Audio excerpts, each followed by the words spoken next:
Bonjour et bienvenue dans ce nouvel épisode. Aujourd'hui, je vous propose un format un peu différent. Ayant été conquise par le premier interview avec Olivier, sophrologue caïcédien, c'est aujourd'hui Rachel, sophrologue, qui a accepté de se prêter à l'exercice. Dans cet épisode, nous allons prendre le temps de découvrir ce qui anime intérieurement Rachel. Nous parlerons de son parcours, de sa rencontre avec la sophrologie, des moments déterminants de son chemin, ce qui la touche profondément dans cette pratique, mais aussi de la manière dont elle accompagne aujourd'hui les autres. Et peut-être qu'à travers cet échange, vous découvrirez une autre manière de regarder la sophrologie. Non pas seulement comme une méthode, mais comme un véritable chemin de conscience. Je vous laisse maintenant entrer dans cette rencontre. Donc, bonjour Rachel, merci beaucoup d'avoir accepté de répondre à mes questions et de partager de toi aujourd'hui. Donc pour commencer, est-ce que tu pourrais te présenter et nous dire qui tu es aujourd'hui ? Bonjour Sophie et merci de me recevoir aujourd'hui. Alors, je m'appelle Rachel, je suis sophrologue de profession depuis 2 ans sur Aix-en-Provence et ses alentours. Je suis une passionnée de la nature, j'adore les balades et les randonnées dans la nature. J'adore également les animaux de compagnie et principalement le monde canin. J'ai un petit toutou, un petit teckel avec son caractère de teckel, mais que j'adore énormément. Et voilà, j'ai beaucoup de chance d'habiter dans les alentours de Aix-en-Provence et de découvrir cette région magnifique tous les jours. Je peux dire que je suis gâtée. Quand on parle de découverte, je ne m'en lasse absolument pas.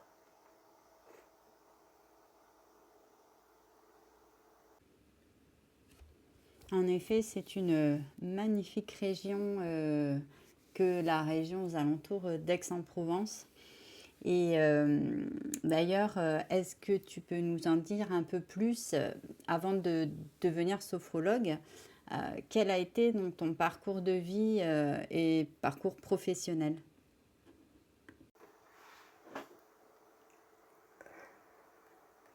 J'ai un parcours de vie dont je suis très satisfaite, qui est très riche pour ma part, qui m'a apporté énormément, d'ouverture au monde. Avant de devenir sophrologue, j'ai toujours travaillé en entreprise, si je peux dire, ou principalement. J'ai travaillé en Afrique du Sud et au Canada avant de venir en France. J'ai principalement travaillé en tant qu'assistante de direction et en milieu de carrière, si je peux dire, je suis retournée sur les bancs de l'université pour faire un master en traduction. Et donc j'ai également travaillé pendant plusieurs années en tant que traductrice-rédactrice français-anglais et avoir eu la possibilité d'habiter dans tous ces pays, sur ces différents continents, m'ont été d'une richesse énorme du point de vue personnel, car comme je l'ai dit, ça m'a apporté cette ouverture au monde qui tous les jours m'aide aujourd'hui dans mon travail et dans mon accompagnement en tant que sophrologue.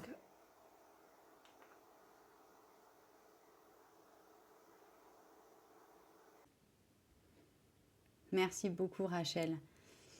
Comment est-ce que la sophrologie est entrée dans ta vie ? Est-ce qu'il y a eu un moment particulier ou une expérience marquante ? Je ne peux pas dire que la sophrologie est rentrée directement dans ma vie comme première méthode que je recherchais. Oui, il y a eu un moment particulier dans ma vie, il y a eu un grand bouleversement dans ma vie, avec beaucoup de changements. J'en ai parlé tout à l'heure, des changements de pays, des changements de culture et à un moment donné, peut-être un changement plus difficile que ce que j'avais vécu auparavant. Et donc, j'ai recherché des méthodes où je pouvais me reconnecter à moi, me redécouvrir. Et c'est comme ça que j'ai, entre autres, trouvé d'autres méthodes, mais petit à petit, en recherchant, en appliquant, en faisant l'expérience, la sophrologie est venue à moi. C'est ce qu'il m'a parlé le plus et c'est comme ça que je suis restée sur ce chemin de la sophrologie.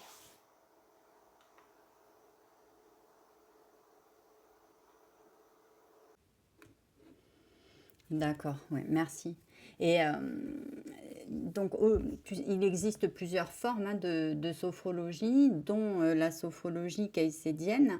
Donc, toi, bah, tu es sophrologue et pas caïcédienne. Qu'est-ce qui a fait que bah, tu as choisi de rester sur ce chemin de la sophrologie et qu'est-ce qui résonne profondément pour toi dans cette approche? À vrai dire, je ne me suis pas immédiatement focalisée sur la sophrologie caïcédienne.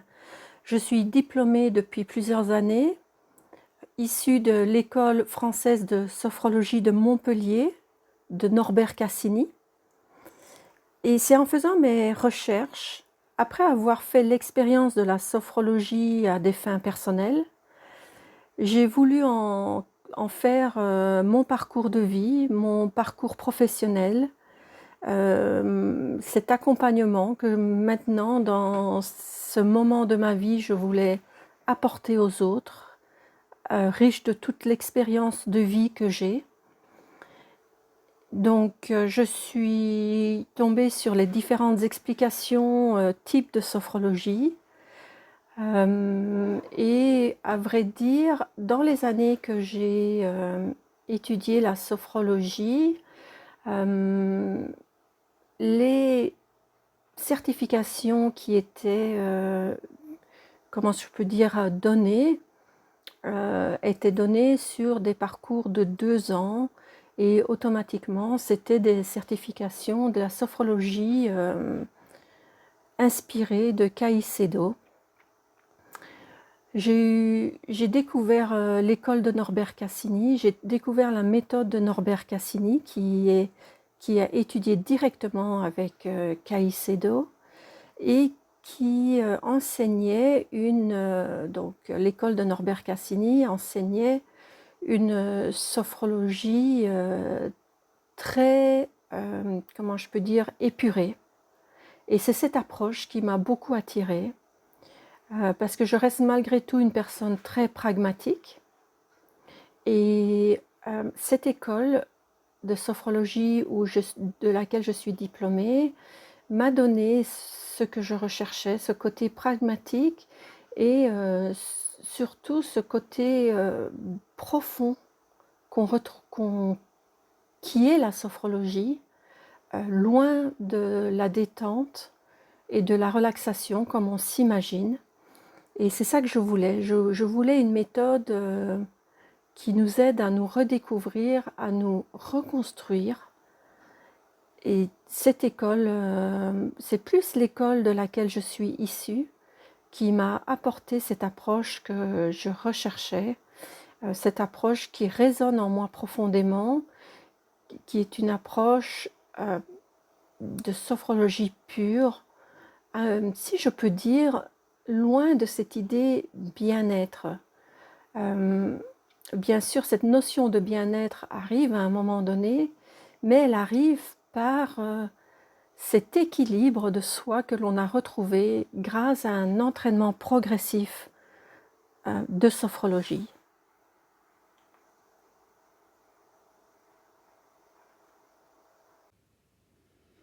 Oui, tout à fait. L'entraînement, c'est la base euh, et c'est l'entraînement de la pratique qui va faire que effectivement on va avancer sur un chemin et que progressivement la conscience va s'élargir et va s'affiner.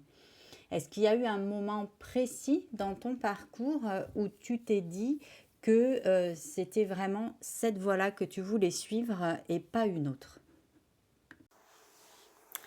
Ah oui, il y a eu un moment très précis, si je peux dire, et c'était sur une période très courte, où j'ai décidé que je voulais aller comme ça dans un accompagnement sophrologique et tout s'est mis en place très, très vite en réalité. Mes recherches ont été très rapides. Je sais pas comment, mais je suis tombée très rapidement sur, l'école française de sophrologie et en ce temps-là, j'habitais dans les Pyrénées-Orientales, donc ça me convenait très bien de pouvoir aller étudier, sur Montpellier. Hem, la richesse de la formation à cette école, était évidente, l'accueil également, donc tout ça, ça fait très rapidement. Hem, à ce moment-là, je recherchais une prise en charge pour ma formation et là également, les informations, par le biais d'une personne que je connaissais, me sont venues très vite, et voilà, j'ai pu mettre en place, les choses. Je crois qu'en mai, je décidais que j'allais, faire une formation de sophrologue et en septembre, je débutais ma formation et voilà, pendant 2 ans, c'est ce que j'ai fait. Donc oui, il y a eu ce moment très précis où je me suis dit: «Ça y est, je suis à un âge, je suis à un parcours personnel et un parcours professionnel qui me permet, hem, d'apporter un accompagnement de qualité et cet accompagnement, je voudrais le faire à travers la sophrologie». C'était très clair, et très précis, comme je le dis, de mai à septembre. C'était de mai à septembre 2018 et voilà.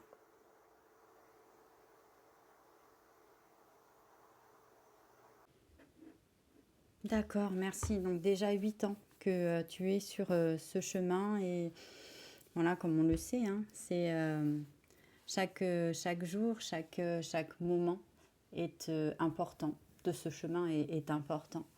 Et d'ailleurs, pour faire la transition, hein, qu'est-ce que la sophrologie a changé dans ta vie, dans ta manière de vivre, de ressentir, d'habiter le monde?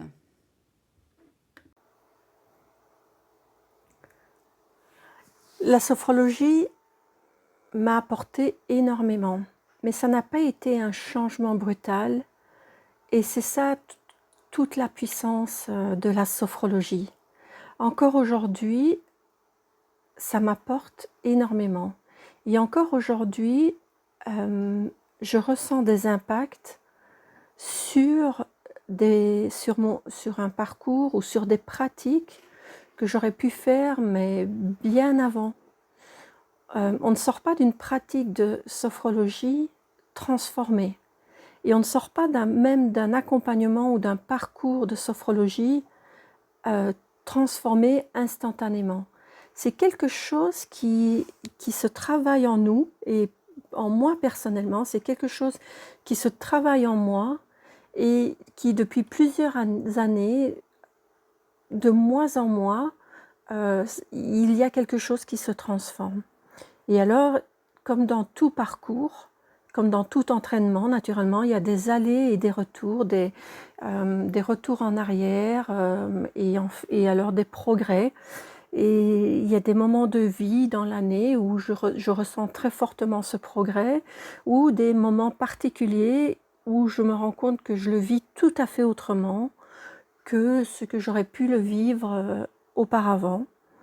Heu, des choses où je me reconnais beaucoup plus qu'avant, des situations que je suis venue à accepter ou des situations que je suis venue à ne plus accepter.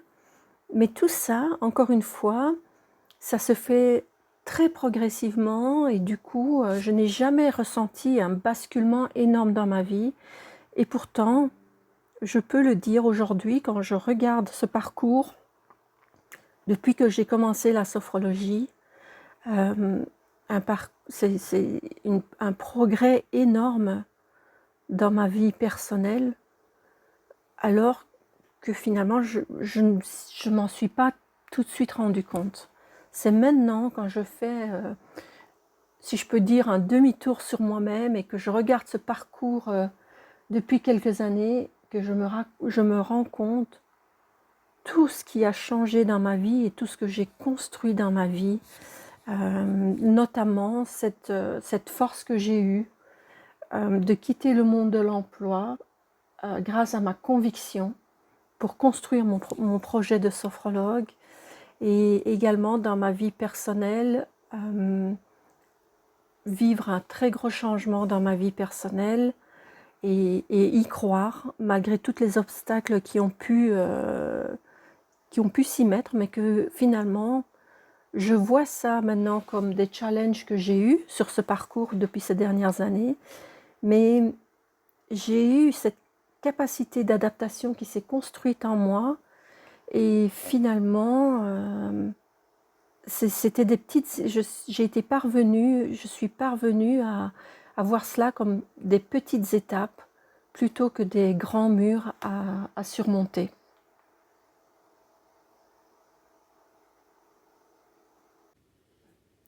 Merci beaucoup Rachel pour ce partage. Et est-ce que la pratique a transformé ton regard, alors bon, sur ta vie, oui, et sur les autres ou sur l'être humain de manière générale? Et qu'est-ce que ça a changé? Qu'est-ce que ça a changé par rapport donc à ton regard sur les autres ou sur l'être humain en général? Ah oui, oui, oui. Le regard sur l'être humain, le regard sur mon environnement, le regard sur l'autre a énormément changé.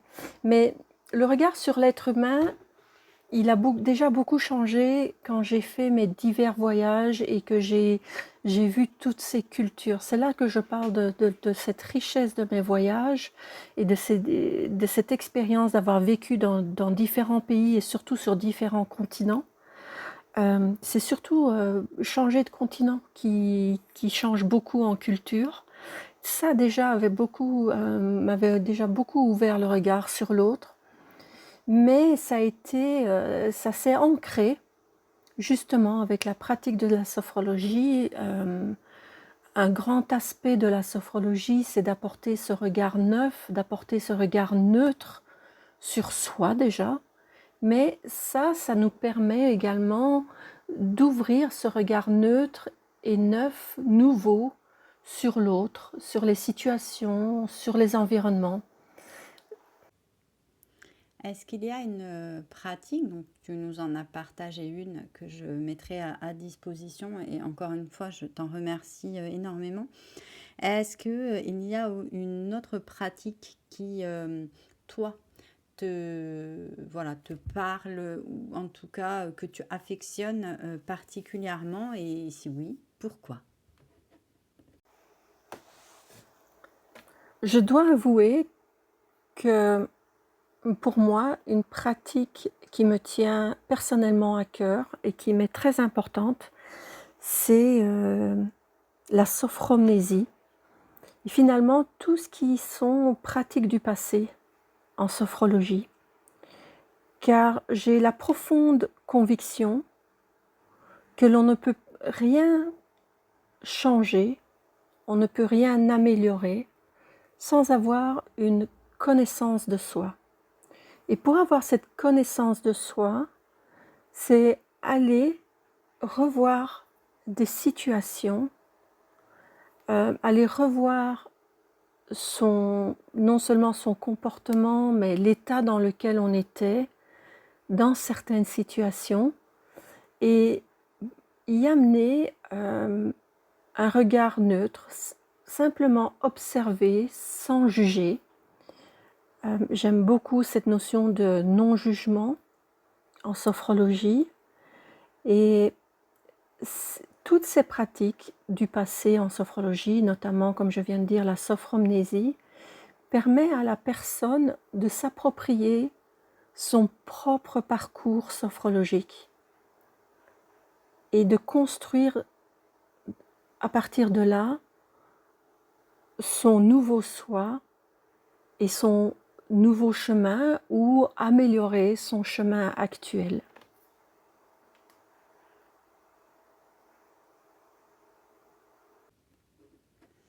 Donc pendant l'interview, je t'ai demandé s'il y avait une pratique que tu aimais particulièrement et effectivement, tu m'as partagé une pratique complète et je la mettrai en lien sur ce compte Instagram pour que chacun puisse se laisser guider par ta voix.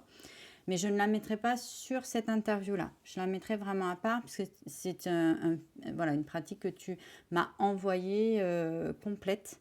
Donc, voilà, je l'offrirai grâce à toi aux personnes qui le souhaiteront, qui sont abonnées à ce compte ou qui voilà, voudront faire partager ta pratique. Par rapport aux personnes accompagnées, puisque aujourd'hui donc, tu es sophrologue, qu'est-ce qui te touche le plus lorsque tu les guides, lorsque tu les accompagnes, donc ces personnes en sophrologie? Je ne peux pas dire que c'est quelque chose qui me touche le plus, mais c'est quelque chose qui, encore maintenant, aujourd'hui, après 2 ans d'accompagnement, qui peut à certains moments, le mot effrayé est un peu fort, mais c'est en fait ce moment-là.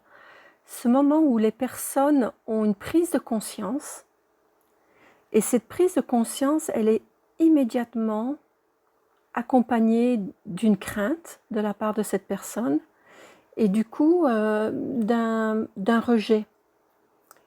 Ce rejet n'est pas long, c'est pas qu'il claque la porte et il s'en va.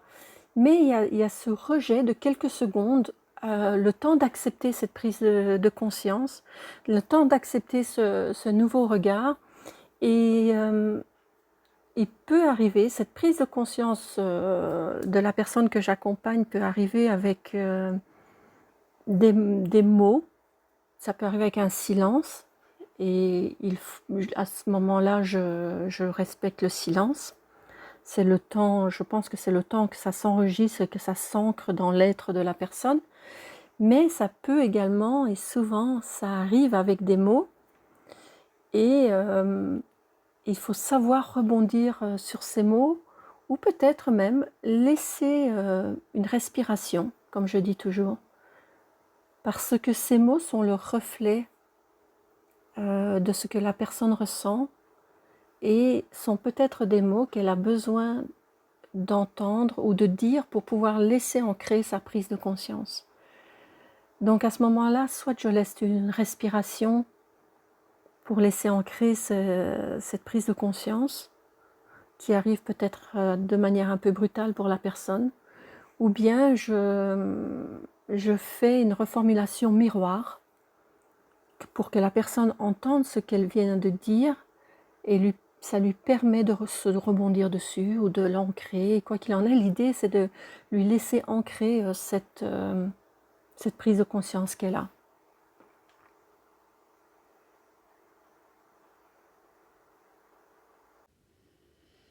Oui, tout à fait. Merci beaucoup.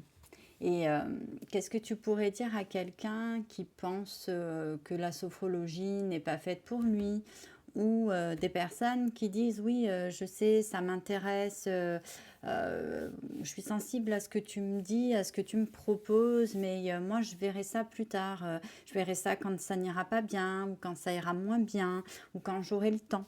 Est-ce qu'il y a quelque chose que voilà, que tu peux leur dire ou que tu as envie de leur dire qui pourrait leur faire passer le cap?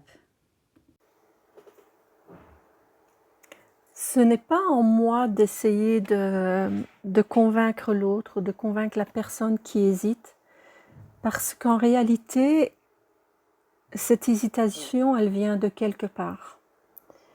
Et essayer de lui faire comprendre que la sophrologie peut l'aider, va peut-être l'amener à venir faire une pratique, mais la question est, est-ce qu'elle vivra cette pratique de la manière qui lui convient, la manière qui est juste pour elle?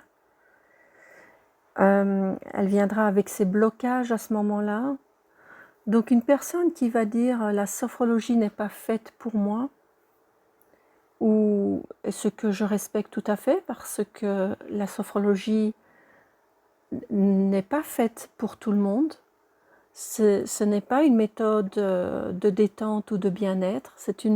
La sophrologie peut ouvrir beaucoup de choses en soi et il faut être prêt à les voir. Donc si la personne dit qu'elle n'est pas faite pour moi, ça m'est déjà arrivé, je le respecte entièrement. Il faut savoir aussi que la sophrologie est une méthode d'autonomisation. Les participants sont très peu guidés. Les pratiques sont très peu guidées à l'instar d'autres méthodes. Et j'ai déjà eu des personnes qui m'ont dit qu'en effet, la sophrologie n'était pas faite pour eux, justement parce qu'ils n'aimaient pas ce côté autonome. Ils veulent quelqu'un qui leur dit ce qu'il faut faire.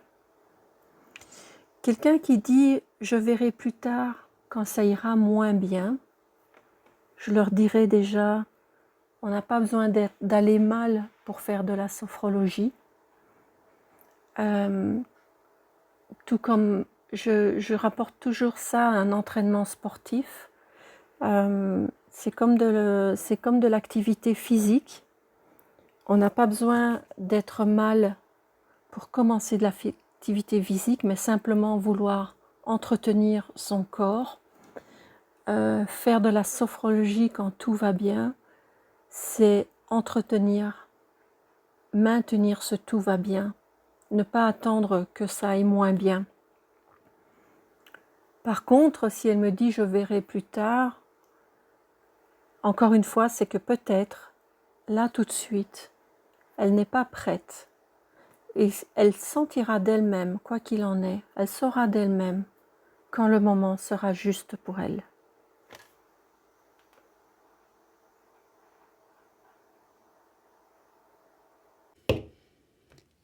Effectivement, cette valeur de liberté personnelle et de responsabilité et de dignité en sophrologie, elles ressortent dans ce que tu viens de nous partager et dans ton avis sur cette question. Donc, je te remercie beaucoup. Et maintenant, je vais encore faire une transition avec ce mot liberté. Justement, je vais te laisser un espace qui t'est dédié, un espace totalement libre. Est-ce qu'il y a quelque chose aujourd'hui que tu aimerais partager avec les personnes qui écouteront donc ce podcast? Ça peut être une réflexion, une expérience, une valeur importante de la sophrologie, ou voilà, quelque chose qui te semble simplement juste de partager et de transmettre à ce moment précis. Rachel, c'est à toi. Il y a une citation d'Alfonso Caicedo qui dit ceci: « Lorsque nous faisons une chose pour la première fois, cela intéresse le moi. Lorsque nous la répétons des dizaines de fois, cela l'ennuie. Si nous la refaisons des milliers de fois, cela le transforme. » Et je trouve cette citation très riche, car qu'est-ce qu'elle explique? C'est qu'en fait, quand on apprend quelque chose, on passe presque toujours par ces 3 étapes. Au début, c'est nouveau, donc on trouve ça très intéressant, on découvre, donc on est curieux. Et ensuite, ça va devenir assez répétitif et c'est à ce moment-là qu'on trouve ça ennuyeux. Ce qui est normal, il n'y a plus l'effet de nouveauté. C'est à ce moment-là que les gens vont s'arrêter. Et en réalité, cet ennui, c'est une étape clé. Parce que si on continue malgré l'ennui, si on continue à y mettre notre conscience, quelque chose va changer. Quelque chose de plus profond, et on va commencer à avoir des ressentis plus fins.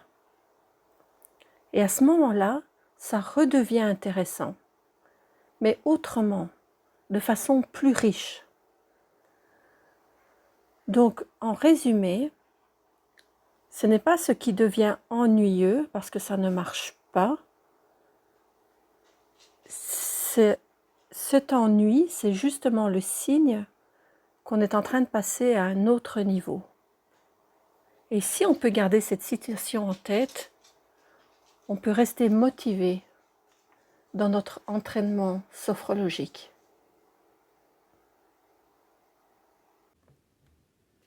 Bien Rachel, nous arrivons donc à la fin de cet échange et je tiens à te remercier encore une fois pour tous ces partages, pour ta sincérité, l'authenticité aussi qui se dégage dans ta voix, que ce soit au niveau du ton de ta voix, du débit également. En tout cas, cette sérénité que tu transmets à travers ta voix, qui moi en tout cas m'a apaisée et je t'en remercie. Aussi, je te remercie pour la présence que tu as mise lors de cet échange, de l'authenticité de tes réponses voilà, à mes questions. Merci beaucoup pour la belle personne qu'on peut découvrir et aussi entendre, donc découvrir par tes mots, mais aussi par la manière dont tu nous les offres. Voilà, donc moi ce que j'ai entendu en tout cas à travers cet échange, c'est vraiment plus qu'un parcours professionnel. J'ai entendu une expérience vécue, ta manière d'habiter ta conscience, la conscience, de rencontrer la vie autrement. Ta manière aussi d'être en relation avec toi et avec les autres. Donc, on a bien compris que le travail personnel, avec la répétition, avec l'engagement, c'est ce qui permet aussi aux gens d'avancer sur leur chemin. J'ai aussi entendu qu'en effet, chacun fait ce chemin s'il le souhaite, c'est la liberté. Et puis, cette valeur aussi de responsabilité, de dignité, de l'être humain, mais pas que, de l'être vivant, de manière plus générale.